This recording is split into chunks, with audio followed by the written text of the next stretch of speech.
আমি আগামী দিনে কোর্টে যাচ্ছি। কোর্টে গিয়ে আমি চ্যালেঞ্জ করব যে 14 বছরের পরে নয়, 14 বছরের আগে নয়, খাওয়ার জন্যও নয়, এক্সপোর্টের জন্য নয়, পশ্চিমবাংলাতে কোনো গরুই জবাই করা যাবে না। এই কুরবানির কথা বলে দিই আগে, আইনের বাইরে কেউ চলতে পারবো না। আইন যেটা হয়েছে তার বাইরে আমি চলতে পারবো না। তবে এতটুকু কথা বলতে পারি, আপনি একটা গরু কিনে নিয়ে আসছেন, মোষ কিনে নিয়ে আসছেন, কারো অধিকার নাই, কারো মানে পুলিশের অধিকার নাই আপনাকে আটকে আপনার নামে কেস দেওয়া। কখন অন্যায়? যখন আপনি ছুরিটা চালালেন, হত্যা করলেন, জবাই করলেন। এটুকু মাথায় রাখুন, এক নম্বর কথা। দ্বিতীয় কথা, এই আইনের 12 নম্বর সেকশনে বলা আছে, আইনের 12 নম্বর সেকশনে বলা আছে যে সরকার যদি চায় তাহলে ধর্মীয় উৎসবের জন্য, গবেষণার জন্য, চিকিৎসার জন্য ছাড় দিতে পারে। ভাঙড়ের বিধায়ক হিসাবে সরকারকে আমি একটা চিঠি করেছি। একদিকে মুসলমানদের ধর্মীয় আচরণে কিছুটা হলো আঘাত লাগছে আইনটা, যদি আপনি এটা রিল্যাক্সেশন দেন তাহলে ধর্মীয় আচরণ সুষ্ঠুভাবে সম্পূর্ণ হবে। আর আমার হিন্দু ভাইরা যারা গোপালন করে তারাও অর্থনৈতিকভাবে তারা ক্ষতিগ্রস্ত হচ্ছে, তারাও অর্থনৈতিকভাবে ক্ষতিগ্রস্ত হবে না।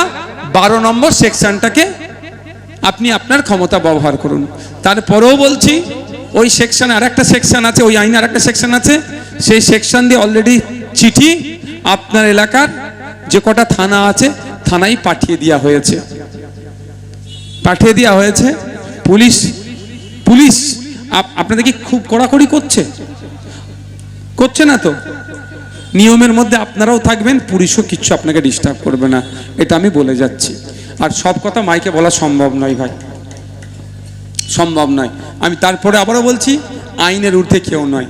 এবার আমি একটু আপনাদের বলে যাই, আমি এখন এই ডামাডোল চলছে, ভেবেছিলাম পরে বলবো, কিন্তু এখনো বলে যাচ্ছি, আমি আগামী দিনে কোর্টে যাচ্ছি।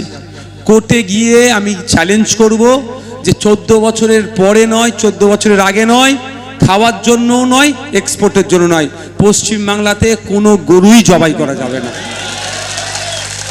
বুঝতে পারছেন? খাবোই না গরু। লাও 14 বছরের পরে কেন খাবো?